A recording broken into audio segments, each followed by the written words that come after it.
up and a busy packed show, including that congressional that election in Tennessee. Paul Steinhauser, Fox News National, joining us.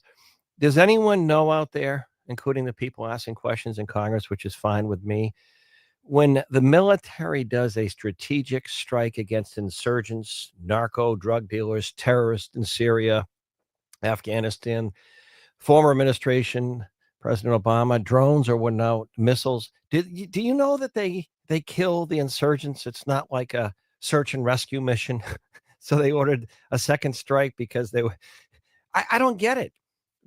When Navy SEALs go in, unless they're rescuing an American, they take out the four or five or six they're after. I don't know if you know that. And I don't know where it's just amazing to me. People have selective memories. Hey, Google, hey, Alexa, play the Pulse of an HR poll question up on X this morning. We got a pack show for you. Do you think a 4-year college degree is worth it?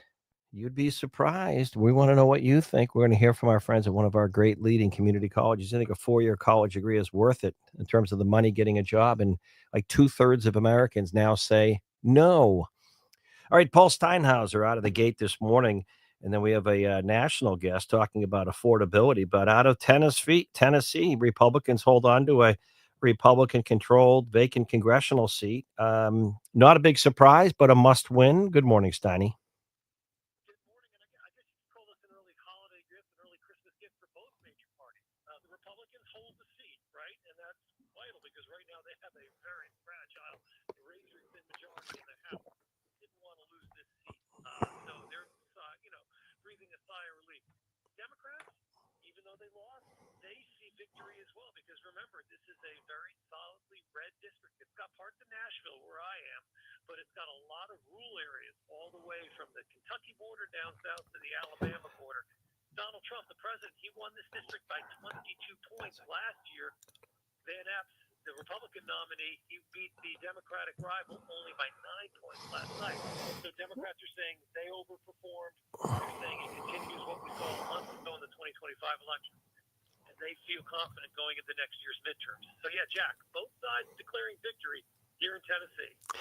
Well, I appreciate it, Paul. I'll get home safe. You missed a good little snowstorm. Thank you, Paul Steinhauser, reporting nationally for Fox and for us as well. Good morning, New Hampshire, the Pulse of an H. Thank you, Paul. Real quickly on the snow accumulations, western part of the state, Peterborough, Antrim, they get the most. Antrim actually records about 11.5 inches, and Conway about 10 inches, other places 5 to 8. It was enough during the day and afternoon for the shovels and the plows. Roads this morning, we got some sunshine out there. Pretty nice looking Wednesday. Hey Alexa, hey Google, worldwide, play the Pulse of an H. Also up into Maine, Portland. Now we have 98.7 FM HD2, in addition to our 98.1 FM and 1270 AM. Speaking of affordability, it's a big topic these days. Some would say one of the biggest subjects that may impact the midterm elections. We have a former EPA chief of staff joining us, talking about affordability, energy policies. Here in New Hampshire, Maine, Northeast, we pay some of the highest energy and electricity rates in the nation per capita. And she joins us, Mandy Gunsacara. Kara, you're going to have to help me a pronunciation of your last name, Mandy. Okay, well, you said that too quickly for me. I like that. It's a neat name. I appreciate it. J-Dog and I were talking before the show about what's the right pronunciation. So thank you, Mandy. You were an EPA chief of staff. Let's just talk about general affordability and energy. Of course, here in the Northeast, one of the biggest parts of lack of affording things. I mean, the utility stuff. We don't have enough natural gas. Take it away, Mandy.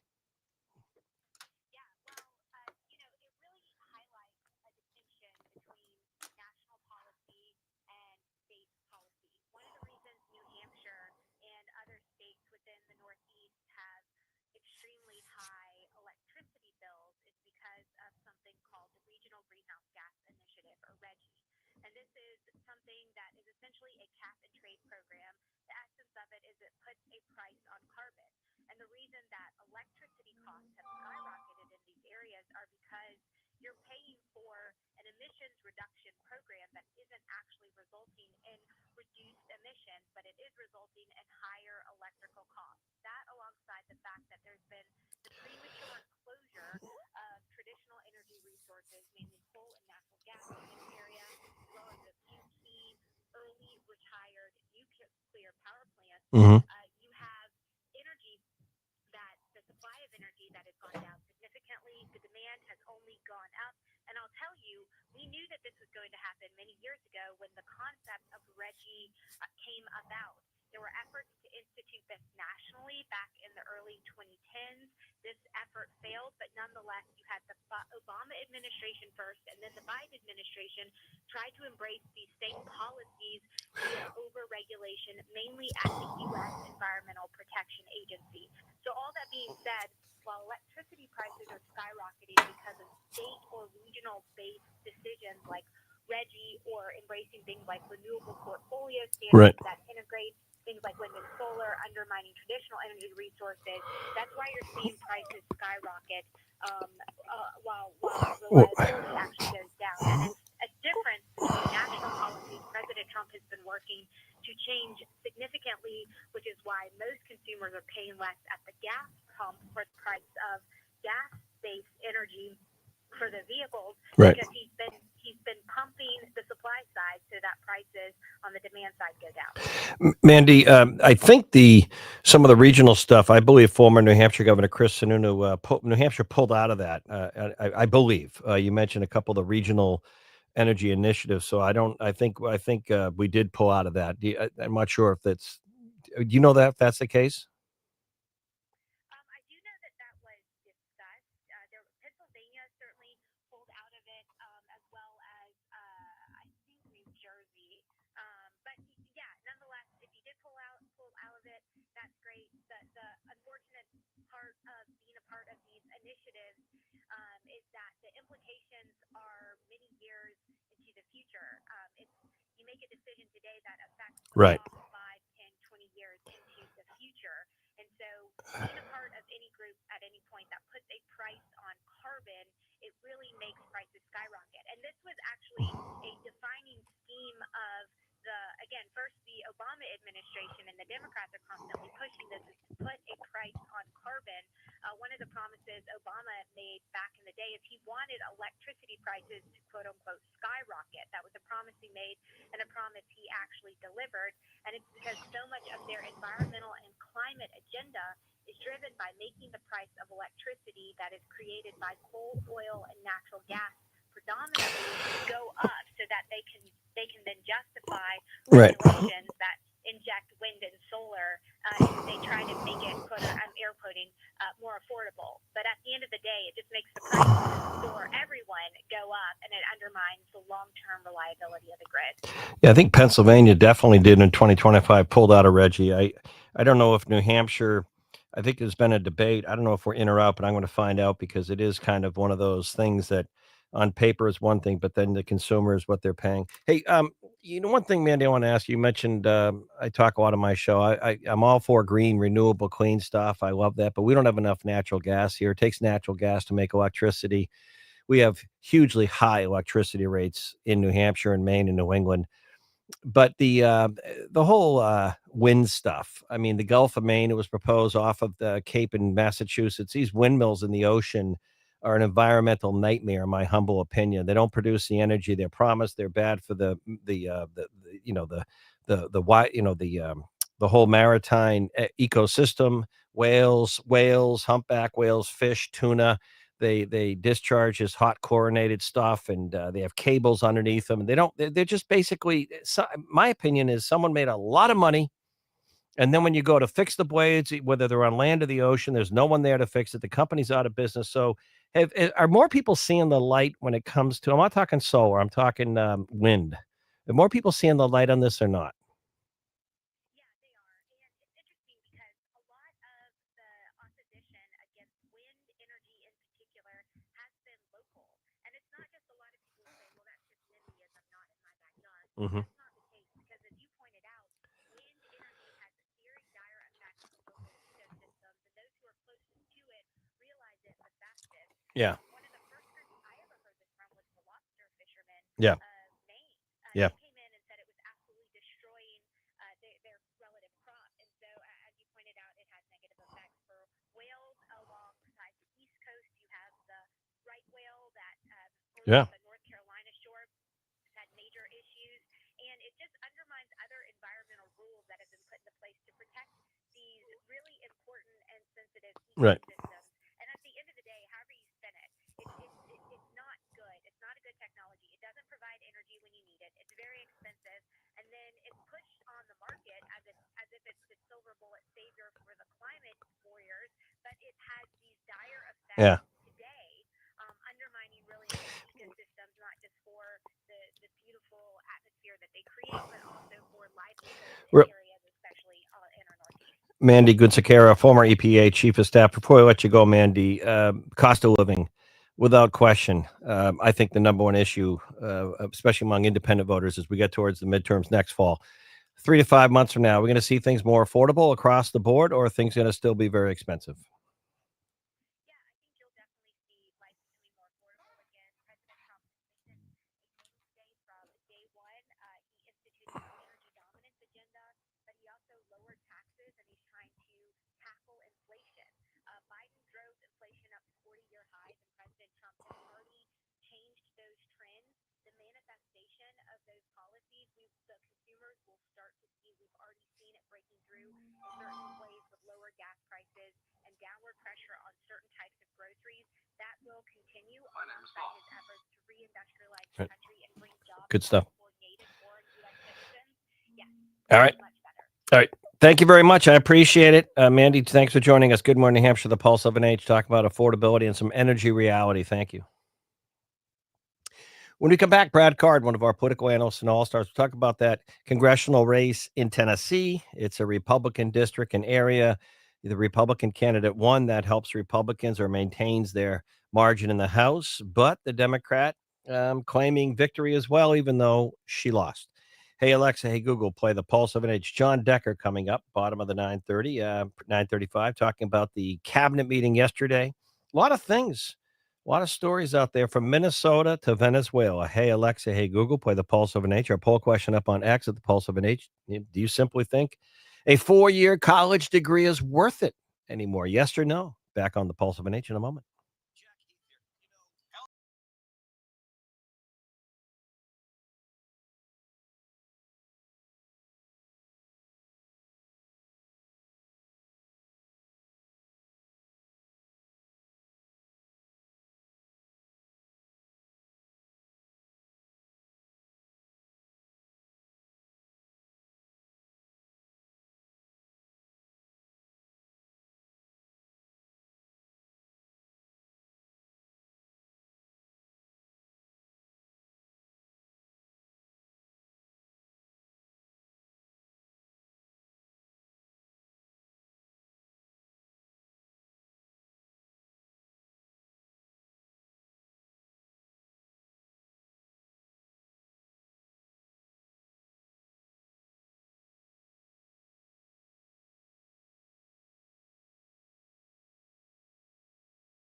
on the Pulse of New Hampshire. All right, welcome back. A lot going on. We'll update you on good cleanup, though, from the snow and maybe some delays out there, but get some sunshine out there and different accumulations. But it was enough yesterday afternoon and overnight to shovel and plow. Brad Card, one of our political analysts and all-stars, co-host of Contact Politics, one of our featured podcasts at the Pulse of NH, joining us on this Wednesday morning. Welcome to December 3rd, Brad. A congressional win in Tennessee for Republicans, but it should have been a win, correct?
Yeah, interesting. Brad, what else?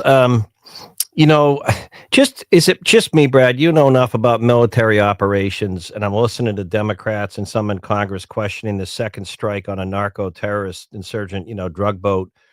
And do people understand that even under past administrations, including former President Obama, who used drones a lot in special operations, when they go after the bad guys, they're not looking for survivors. I don't know if people know that when the Navy SEALs go into Syria or hotspot in the Middle East to take out a terrorist cell with drones or without or missiles, they're not there to take people prisoner. Do people know that, or is it just me?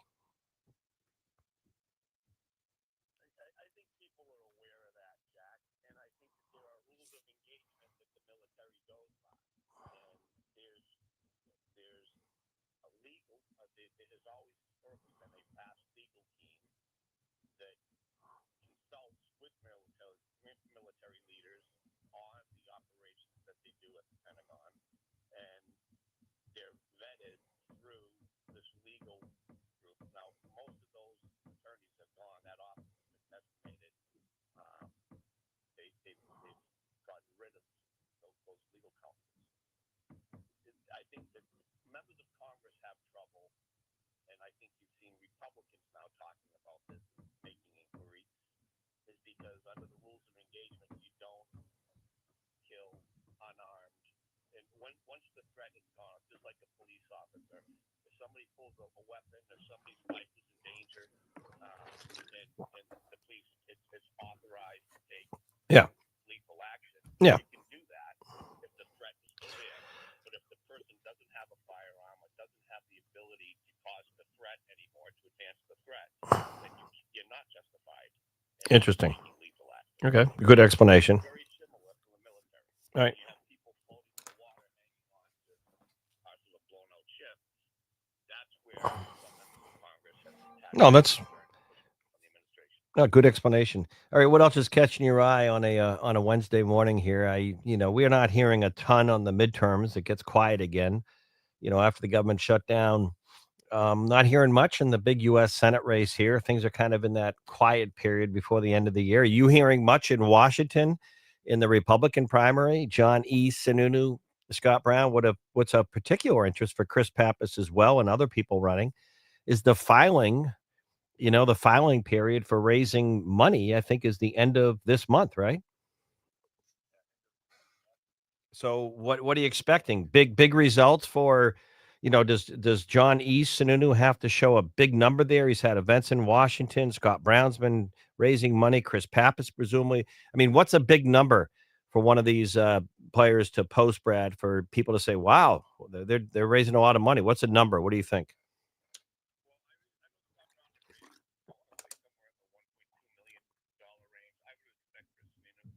You mean John E? Yeah. Yeah, I'm sorry, Scott Brown, and then I would see Johnny Sununu. I think will have a much higher a much higher contribution level that came into his campaign. The Republican Senatorial Committee has gone all in with former Senator John E. Sununu, and they had a massive fundraiser for him where many members of the Republican Conference participated at the urging of the leadership of the Republican Conference. So they're kind of going all in on John Sununu. So that means he's going to have a very good quarter, and he's going to have, I would think, an eye-popping number. And the question is, can he sustain that? Right? Will he be able to sustain? What will the next quarters look like? And that's always interesting. But this is going to be a well-funded race for John Sununu. I think Scott Brown is going to have to be running the type of campaign that he is running right now, which is a real grassroots and kind of go out, shake hands, march in parades, stand on street corners with signs, and have a real type of grassroots campaign. Mm-hmm. John Sununu, that's kind of not John Sununu's style either. I don't think he's really comfortable in that. Mm-hmm. I think he's going to have a more traditional Right. race as an incumbent. Okay. How he's going to run that race. I think Interesting. styles of campaigning. Interesting. Who can get that Republican base to come out and vote for them in the primary? Interesting. And a big question you didn't mention, but is the White House. And I had Caroline Levitt on the show a week or so ago. Will President Trump weigh in at some point? He's probably watching to see who's raising the money and who's moving the needle in terms of an endorsement. All right, Brad Card on a Wednesday. Thank you, Brad. We come back. John Decker, our own White House correspondent, coming out of the cabinet meeting yesterday. He was there. A lot of questions, including President Trump saying maybe someday the income tax federally will go away. We'll see. How do you pay for that? Anyway, we'll talk about that. He says the U.S. is taking in a lot of money. We'll see. I was sharing with you the other day, more than 45% or more of Americans don't pay any federal income tax. It's about 50 something, 55%. All right. Hey, Alexa, Google Play the Pulse of an H. Then we are going to hear from the folks at the J-Dog has to help me out. Central, Concord, and Northern New Hampshire. Okay, well, I'm going to say it the other way. I'm getting the geography. Central New Hampshire, Northern New Hampshire, Boys and Girls Clubs. Tanya Frost is going to be updating us, and they have their big telethon coming up. Hey, Alexa, Google, play the Pulse of an H. Back in a moment.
A good segue into John Decker. I'm only laughing because it's an amazing thought here. Contrast, our own White House correspondent. So yesterday, President Trump has a cabinet meeting, and then he invites media in, certain people covering, and John Decker's been there many, many times and is there. And the president covers all these topics, everything from income tax to Venezuela to you name it, Tennessee election. And I'm thinking during the last 4 years of the Biden administration, I know it's apples and oranges, but can you even remember a moment when in 4 years, former President Biden sat down and opened up everything in the Oval Office, asked me anything? Well, I don't know if he could do it, and I'm not being mean. I don't know if he was physically and mentally able to do it, but what a contrast. And it started on Inauguration Day. People forget this. The president goes back to the Oval Office signing stuff, and he's taking questions. John Decker, our White House correspondent. John, I just had to make that observation.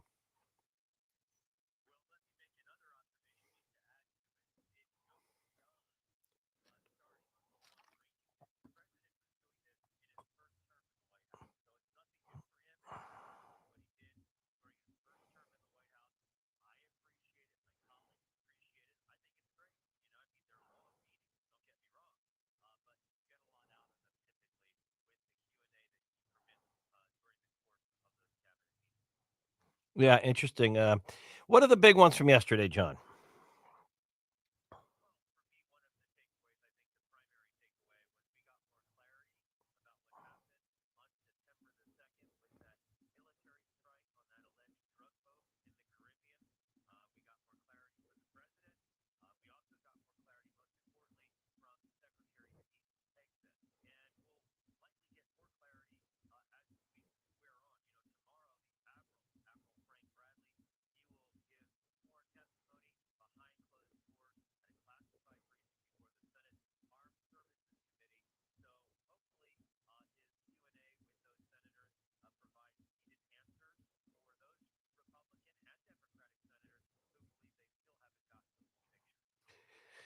Interesting. All right, John Decker, our own White House correspondent. Thank you so much, John.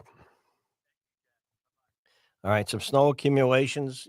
Some places, Conway, New Hampshire, where you want it, up near North Conway, the number one ski town in America, voted by USA Today readers, got about 10 inches.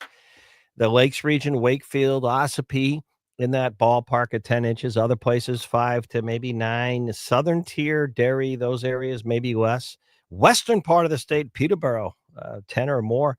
Hey, Alexa, hey, Google, worldwide, play the pulse of an age. I want to bring in Tanya Frost, Boys and Girls Club of Central and Northern New Hampshire. I think I got it finally correct on the geography. Good morning, Tanya.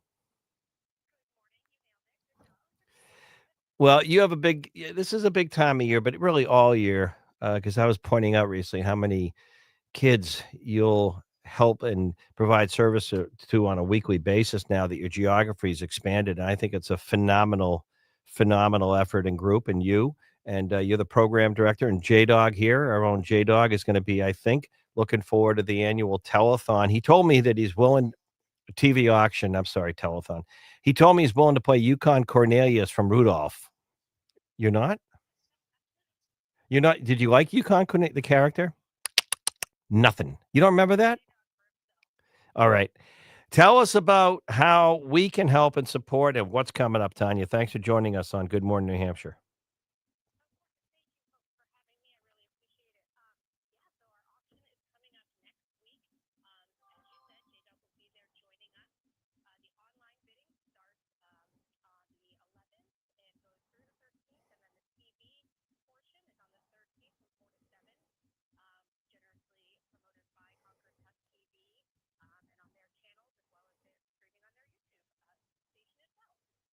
Mm. So, but let's talk about your services and how many do you know on a weekly basis or monthly basis this time of year or these days how many kids and young people you're helping?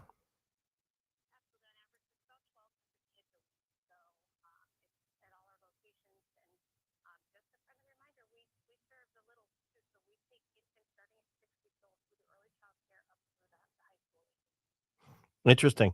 So, what about? I mean, the auction's one thing. Well, tell us about the auction. What do you get? Some good stuff coming up, and how can people support it?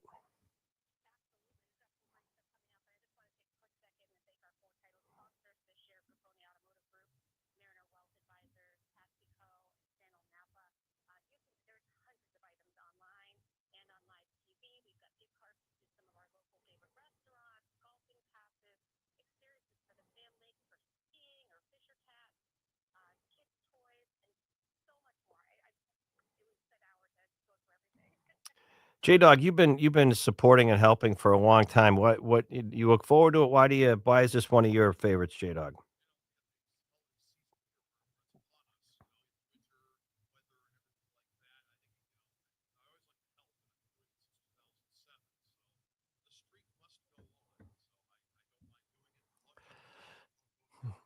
We did you benefit as a kid from some of the Boys and Girls No, but you just like the mission and effort.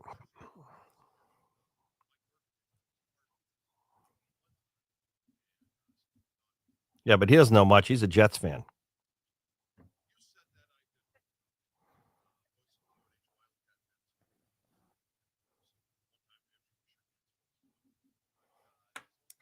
Yep, yep.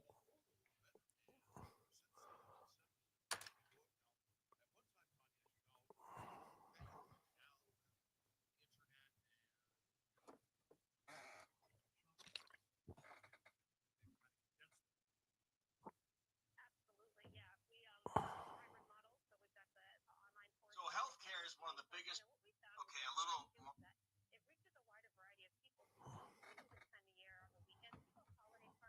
a little. Mhm. Yep.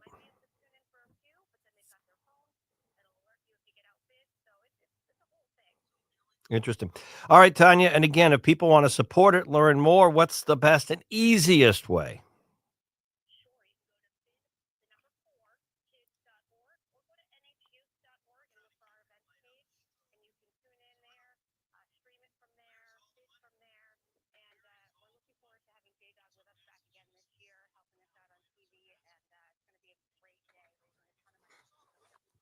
All right, Tanya, thank you so much for what you do. Hey, J-Dog, before you go ahead, J-Dog. And your Yukon Cornelius, no question, you won't dress up as Yukon the Rudolph character? How about Santa? Whoa, that was quick. Did you like Rudolph? My grand Yeah, I love watching Rudolph. Did you like it? Why, you didn't like when they went off with Clarice to the land of misfit toys? What?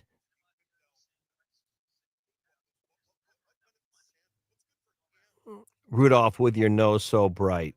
Won't you guide my sleigh tonight? But you didn't like Yukon Cornelius? All right. Hey, Alexa, thank you, Tanya. Hey, hey, Google, play the Pulse of an H. Jack Heath, J-Dog on the boards. Back in a moment.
That's it. What do you think on our poll question this morning? If you had to predict, I'm going to predict that is a 4-year call on X. Our question this morning on is a 4-year college worth it? We had our friends from New Hampshire Technical Institute on the way in talking about their criminal justice program. I'm going to predict, J-Dog, it's going to reflect the national poll I heard about this morning. About 2/3 are going to say, no, it's not worth it. Now, there's another one, not to think like one of these, an entrepreneurial thinker or a trend type thinker. But there's another thing to think about here. If that poll is right, that a 4-year undergraduate college degree, which is really for baby boomers and younger generations, has been the model, the definitive higher ed model for how many years? Now, we here in New Hampshire started to turn back the tides. Amanda Grapponi Osmer, Benny Media, Faith Francis, Massimo Rosati, our president, Heath Cole, our team, J-Dog, me, Mike Rowe. We started a year ago in November at New Hampshire Technical Institute, turning back the tide and turning up the volume that you want to go into the trades. You want to get a 2-year associate degree at one of our great community colleges and get a degree. I was just having some contact and I got to meet him. And there's people like this all over, builders on the Seacoast. Sean Peters, he's out. He's actually off once, but young builder. There's a lot of new class of young builders who are building beautiful custom homes. We have our friend Inside Out Jesse Construction in the Lakes region. I was outside in construction. Didn't I say that? Yeah, Jesse. I had some communications earlier because I needed the services of a great electrician. So Voltage Electric in the Lakes region, Zeb, the owner, I met him and I had some contact with him this morning. These types of businesses, these types of professionals are where the future's at. If you look at someone like a Zeb or one of these other people, HVAC, plumbing and heating, builders, you're never going to get a pink slip unless you really, really deserve it. Like you're working 2 weeks and you're not, no offense, you're going hunting and on your ATV, you're not showing up to work. Okay, that's you. That's you screwing it up. Not because like Verizon is laying off 20,000 workers. That's you. But if you want to work, if you really want to work, and you want a good paying job that's over 6 figures a year and growing, or you want to own your own company. No offense to Amazon. I got to tell you, they're already a big, fat, huge, one of the biggest high-tech companies of all time. Google, Amazon, all these companies go into the trades. So this 4-year college thing that we've been going under for decades, I don't know what UNH in Durham is, and I'm not a hypocrite. It's a beautiful, beautiful flagship university. Plymouth State University is beautiful in Plymouth. We got Keene State, but let's just stay to UNH Durham. I don't know what, if you're a New Hampshire family and your kid goes there in state and you get no, tuition support or assistance and you're paying the full room, meals, room and board, full dormitory type thing. I don't even know. Maybe State Senator Dan Innes does. He's a professor there. He might be listening. He might know what the all-in cost for a New Hampshire family today at UNH is. My friend at AI might be able to tell me, but the point is, I don't know what it is. I remember what it was. It's probably mid-30s. I'm guessing probably 30, I don't know, 30, 34, $5,000 a year. All in cost for University of New Hampshire in-state student. I'll see what the generates. For 2025. Wow.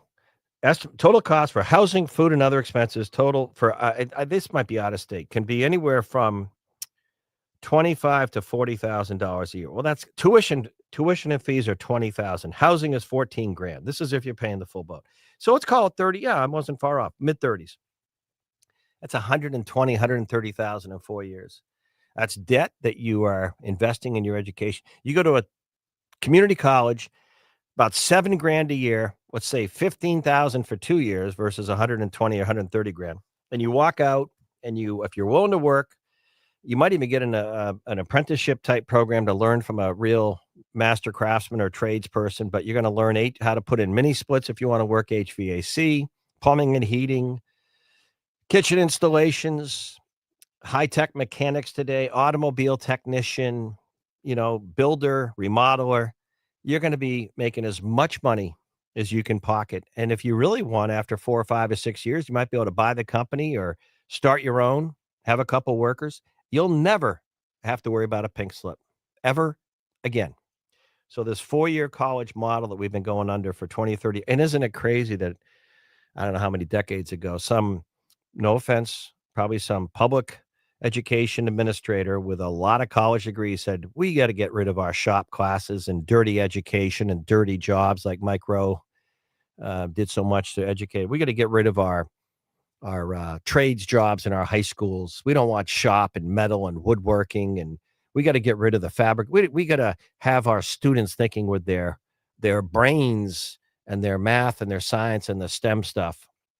And not all. I remember the JDOG Lakes Region Community College. We had the young culinary chef student. He said, I wasn't doing real well in the traditional higher ed model until I went in to the culinary school there at Lakes Region Community College, and I started to be able to cook and make stuff with my hands. Not everyone likes to maybe think high-tech computer, math, science. Some people like to build stuff, fix stuff, create stuff.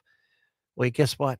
That 4-year college model, no offense, if you want to go to Colby College in Waterville, Maine, and get a degree in anthropology and sociology and come out for 4 or 5 years and live in your parents' basement or house because you can't find a job, well, rock on. But the trades are where it's at, and I think you're going to see. And the other thing this presents is what happens to all these colleges. You're already hearing stories that a lot of colleges, their economic model's coming down because it's still customer-driven business, despite endowments. Students come in, pay the bills.